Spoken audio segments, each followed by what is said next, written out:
सो हे hi hello guys, hopefully आप लोग ठीक ही होंगे।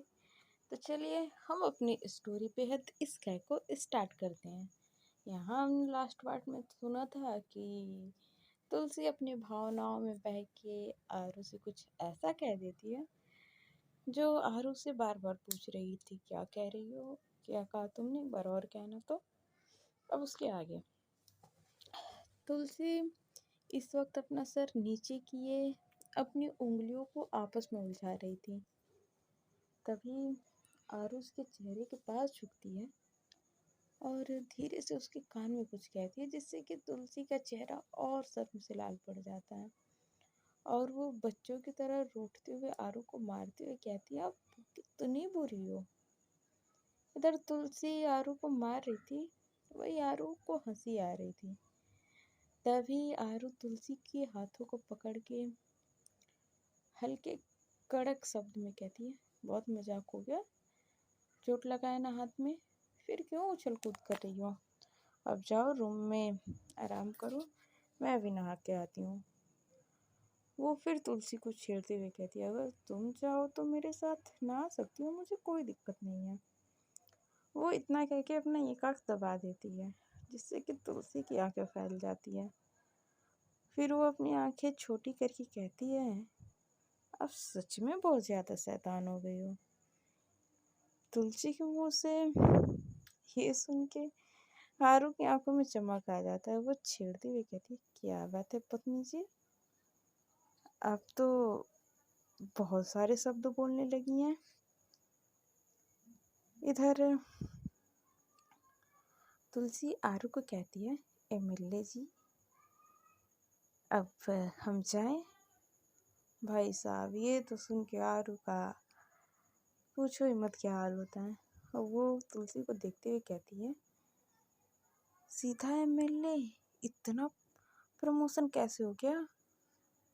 आरू की बात सुन के तुलसी उसके गले में अपनी दोनों बाहों को डाल के कहती है, वो क्या है ना कि हमारे पतिदेव जी अब इस वक्त हम आपको सुनिए जी तो कह नहीं सकते, और राजपूत जी हम आपको कहना नहीं चाहते क्योंकि वो सब कहते हैं, इसलिए हम आपको अब एमएलए जी कहेंगे। इस वक्त तुलसी के होठों पर एक प्यारी सी मुस्कान थी। वहीं तुलसी की मुस्कान देखकर आरू कुछ सोचते हुए कहती है, लेकिन मैं तो अभी एमएलए बनी भी नहीं हूँ। इस पे तुलसी मुस्कुराते हुए कहती है, उसमें क्या है, मुझे आपके ऊपर पूरा भरोसा है कि आप जरूर जीत जाओगी। तुलसी की बातें सुन के आरू उसकी नाक को खींचते हुए कहती है, अच्छा जी। जिस पे तुलसी भी अपना सर हाँ में हिला के कहती है, हाँ जी। इतना कहकर वो हंसने लगती है। वहीं आरू तो एक बार फिर तुलसी की हंसी में खो जाती है। वो उसे कमर से पकड़ के स्लैब से नीचे उतारती है, जिसके बाद तुलसी किसी गिलहरी की तरह भाग के दरवाजे तक चली जाती है। फिर रुककर मुस्कुराते हुए कहती है, आपने मुझे माफ़ कर दिया ना। जिस पे आरू अपने बालों में हाथ फेरते हुए कहती है, तुमको क्या लगता है। जिस पे तुलसी मुस्कुराते हुए कहती है, मुझे क्या लगता है, आपने मुझे माफ़ कर दिया। इतना कहकर वो मुस्कुराते हुए वॉशरूम से बाहर निकल जाती है। वहीं तुलसी की इस बचकानी हरकतों को देखकर आरू खुद को हंसने से रोक नहीं पाती है। इधर तुलसी गाना गुनगुनाते हुए किचन में आती है तो देखती है सुनीता जी वहीं मौजूद है। वो उन्हें अनदेखा करके जाकर फ्रिज से सब्जियां निकालती है और उसे धो के काटने लग जाती है। तभी सुनीता जी तुलसी पर तंज कसते हुए कहती है, तुम्हें तो बड़ा ही खुशी हो रही होगी ना, तुम्हारे मन में तो इस वक्त लड्डू फूट रहे होंगे। सुनीता जी की बातें सुन के तुलसी के हाथ सब्जी काटते हुए रुक जाते हैं। वो सुनीता जी को देखकर असमंजस से कहती है, मम्मी आप क्या कह रही हैं, मुझे कुछ समझ नहीं आ रहा। वहीं तुलसी की बातें सुनकर सुनीता जी चिढ़ के कहती हैं, देखो तो इस लड़की को, इतनी नौटंकी, इतना बड़ा कांड करने पर भी शर्म नहीं है। तुम्हें जरा सी भी शर्म नहीं आई उस मासूम सी बच्ची को जेल भिजवाते हुए। इधर सुनीता जी की बात सुन के तुलसी समझ जाती है कि उसकी सास शीतल को लेकर उसे झगड़ा करना चाहती है। वो एक गहरी सांस छोड़ के हाथ बांधते हुए आराम से कहती है, अच्छा तो आप शीतल जीजी के लिए मुझसे झगड़ा कर रही हैं। एक बात बताइए, आप उनकी इतनी तरफदारी क्यों करती हैं और कहाँ से वो आपको मासूम नजर आती है? फिर वो अपने दांत को पीसते हुए कहती है, वो किसी चुड़ैल से कम नहीं है।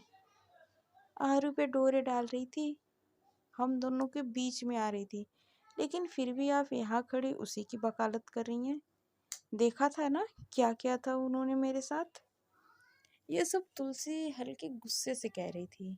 वही तुलसी के बदलते तेवर को देख के सुनीता जी हैरान रह जाती हैं। आज तो उन्हें तुलसी के अलग ही रूप देखने को मिल रहे थे। वो तुलसी को हैरानी से देखते हुए कहती है, वाह भाई वाह, तेवर तो देखो, एक रात में इतना कैसे बदल गई तुम। तभी तो मेरे बेटे को अपनी तरफ कर लिया, मुझे तेवर दिखा रही हो, मेरे बेटे को अपनी तरफ घुमा लिया। कैसी बहू हो तुम। सुनीता जी की बात सुन के तुलसी फिसका मुस्कुरा के कहती है, अगर मैं बुरी बहू होती ना मम्मी, तो हर दिन आप अपने आरू को भड़काकर घर में कलेश करवाती, हर दिन उनके कान भरती, उन्हें अपने परिवार से दूर कर देती। लेकिन मैंने ऐसा कुछ नहीं किया और ना ही मैं आपकी बेटी भी आपसे छीनना चाहती हूँ। आपके बेटी को मुझे छीनने की ज़रूरत नहीं है, क्योंकि आपकी बेटी खुद आपके करीब नहीं रहना चाहती है। तुलसी की बात सुनकर सुनीता जी के पास शब्द नहीं थे कि वो कुछ कहें, इसलिए वो अपने पैर पटकते वहाँ से जाने लगती हैं। तभी तुलसी की आवाज़ सुनकर फिर से उसके कदम रुक जाते हैं और वो फिर हैरानी से तुलसी की ओर देखने लगती हैं। इधर तुलसी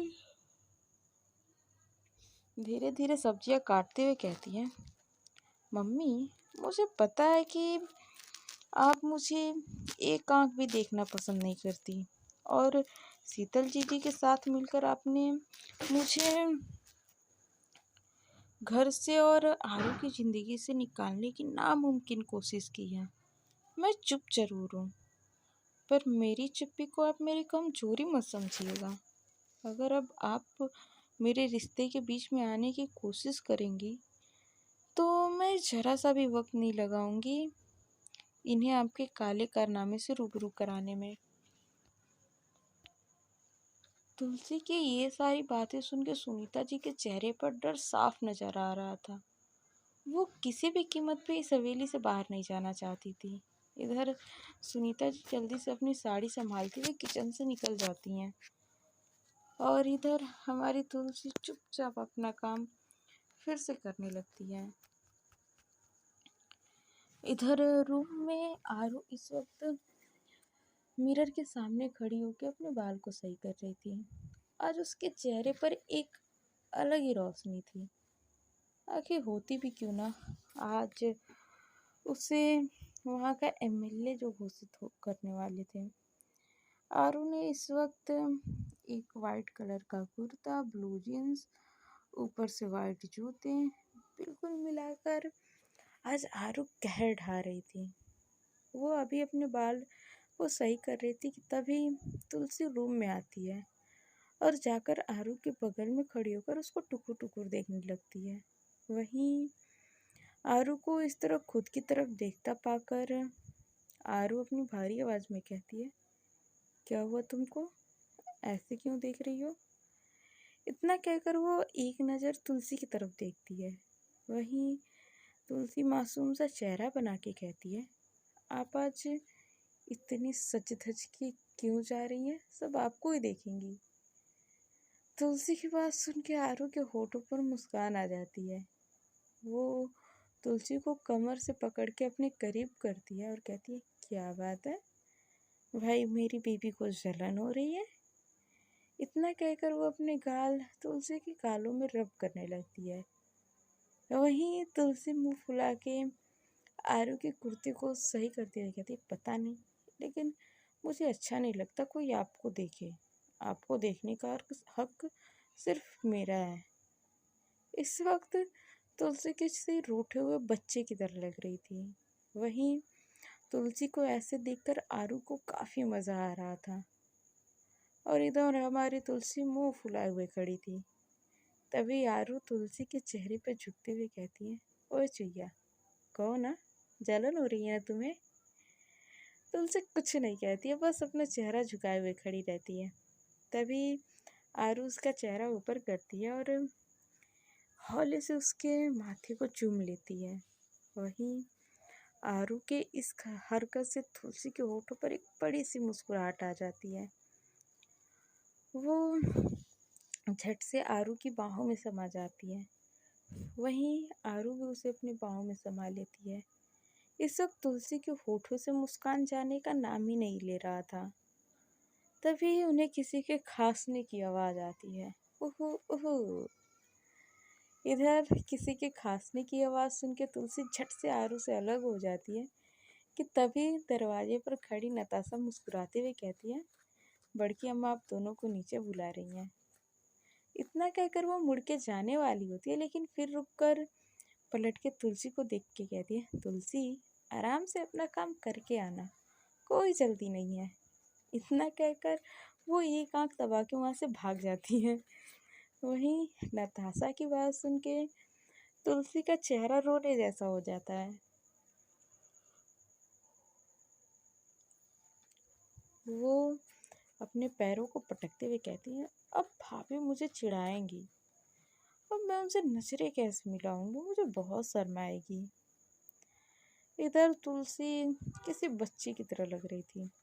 तभी आरू तुलसी को पीछे से अपनी बाहों में भरते हुए कहती है, अरे तुम इतनी सी परेशान हो गई, जब तुम छोड़ो, तुम्हारा कुछ नहीं हो सकता। इधर आरू ये सब, उसके बाद से आरू फिर कहती है, वैसे एक बात बताओ, अगर हमारे बीच कुछ हुआ और वो बात याद आई, फिर तुम्हारा क्या हाल होगा? आरू की ये बेशर्मी भरी बात सुन के तुलसी के कान गर्म हो गए थे। मानो उसके कान से धुआं निकल रहा था और चेहरा शर्म से जल रहा था। तुलसी का मन कर रहा था कि वो कहीं जाके खुद को छुपा ले, क्योंकि कुछ दिनों से आरू उससे बहुत ज़्यादा फ्लर्ट कर रही थी, जिसके चलते तुलसी, हमारी प्यारी तुलसी, शर्म से पानी पानी हो जाती थी। इधर वो झट से अपना चेहरा अपने नन्हे नन्हे हाथों से ढक के कहती, थत, अब कैसी बातें करते हो, मत करो ना ऐसी बातें, मुझे शर्म आती है। हारू तुलसी के चेहरे से उसका हाथ हटा के फ्लर्टी अंदाज में कहती है, हम दोनों के बीच कैसी शर्म, तुम्हारे शर्म का पर्दा तो मैं उतार ही दूंगी। अब यहाँ ये सब बातें तुलसी के बर्दाश्त से बाहर हो रही थी। वो आरू को धक्का देकर रूम से बाहर भाग जाती है। वहीं तुलसी के इस तरह भागने से आरू की हंसी छूट जाती है। वो हंसने लगती है कि तभी उसका फ़ोन बजता है। वो फ़ोन उठा के जैसे ही कान में लगाती है कि सामने वाली के बात सुन के उस पे होठों पर एक डेविल स्माइल आ जाती है। इधर वो कॉल कटता है और आरू नीचे आती है, जहाँ पे सभी लोग थे। यहाँ उसके बड़े भैया आते हैं और आरू के गले लग के उसके पीठ को थपथपाते हुए कहती है, मुबारक हो आरू, तुम तो नई एमएलए बन गई। अब यहाँ का कानून भी राजपूत परिवार के जूतों की नोक पे होगा। इधर भैया की बात सुन के आरू के होठों पर भी एक बड़ी सी मुस्कुराहट आ जाती है। तभी तुलसी और नताशा वहाँ आती है और तुलसी के हाथ में इस वक्त आरती की थाल थी और चेहरे पर एक बड़ी सी मुस्कुराहट। आरू बड़की अम्मा के जाके पैर छूती है तो बड़की अम्मा उसे आशीर्वाद देते हुए कहती है, जीती रहो, मुझे तुझ पर पूरा विश्वास है कि तू एमएलए बनेगी। और फिर तुलसी से, बहू आरती उतारो इसकी। तुलसी भी हाँ में सर हिलाती है और आरू के पास जाकर उसकी आरती उतारती है। लेकिन आरू की हाइट थोड़ी ज़्यादा थी, जिसके चलते वो तुलसी उसे तिलक नहीं लगा पा रही थी, जिससे तुलसी मासूम का चेहरा बना के आरू को देखने लगती है। ये देखकर आरू हल्का सा मुस्कुराकर अपना सर नीचे करती है, जिससे कि तुलसी उसके माथे पे तिलक लगाती है। इस वक्त तुलसी के चेहरे पर एक ऐसी मुस्कान थी कि पूछो मत। वहीं ये सब नज़ारा देखकर सभी शॉक थे, क्योंकि जो आरू सिंह राजपूत किसी के सामने नहीं झुकती थी, वो आरू सिंह राजपूत आज अपनी बीवी के सामने झुक गई। नताशा मुस्कुराते हुए तुलसी को छेड़ के कहती है, क्या बात है तुलसी, तुमने तो आरू को पूरा अपने पीछे लट्टू कर दिया है। देखो तो, आज तक ये बड़की अम्मा के अलावा किसी के सामने नहीं झुकी हैं, लेकिन तुमने उन्हें झुका दिया। इधर नताशा की बात सुन के तुलसी झेप जाती है कि तभी आरू कहती है, ये आरू सिंह राजपूत सिर्फ दो ही औरतों के आगे झुकती हैं, एक बड़की अम्मा और दूसरी हमारी चुहिया। एक ने मुझे चलना सिखाया है और एक ने मेरा हाथ पकड़ के इस हवेली में आई है, सिर्फ और सिर्फ मेरे भरोसे। जब वो मुझे इज्जत दे सकती है तो मैं उन्हें इज्जत क्यों नहीं दे सकती। इधर आरू की बात सुन के बड़की अम्मा को बड़ा ही फक्र हो रहा था। वहीं तुलसी भी एकटक आरू को ही देख रही थी। इधर सुनीता जी ये सब देखकर मन ही मन में कुढ़ रही थी, लेकिन वो कुछ करके बेघर होना नहीं चाहती थी, इसलिए चुपचाप एक कोना पकड़ के खड़ी रहती हैं। इधर पप्पू आता है और कुछ ही देर में आरू और पप्पू निकल जाते हैं। आज का दिन बेहद खास था, क्योंकि आज आरू नई एमएलए बनी थी। इसके लिए उसकी रैली निकाली जा रही थी, जहां आरू को फूलों की माला पहनाया जा रहा था। इस वक्त आरू के साथ पप्पू भी था। शाम को कुछ पार्टी भी रखी गई थी, वही ये सारी चीज़ें टीवी में भी दिखाई जा रही थी। टीवी में आरू की रैली निकलती हुई दिखाई जा रही थी, जिसे देखकर तुलसी बहुत मुस्कुरा रही थी। आखिर यहाँ पे मैं पति इसलिए कहूँगी क्योंकि बहुत सारे लोग कह रहे हैं कि पत्नी ना कहिए पति कहिए, क्योंकि आरू हस्बैंड का रोल निभा रही है, तो चलिए आज से पति कहते हैं। ओके। अब उसका पति एक एमएलए बन गई। इधर तुलसी इस वक्त हॉल में बैठी टीवी देख रही थी कि तभी सीढ़ियों से नीचे आती हुई सुनीता जी की नज़र उस पर पड़ती है। तुलसी को आराम से टीवी देखता देखकर उनके चेहरे पे चिढ़ के भाव थे।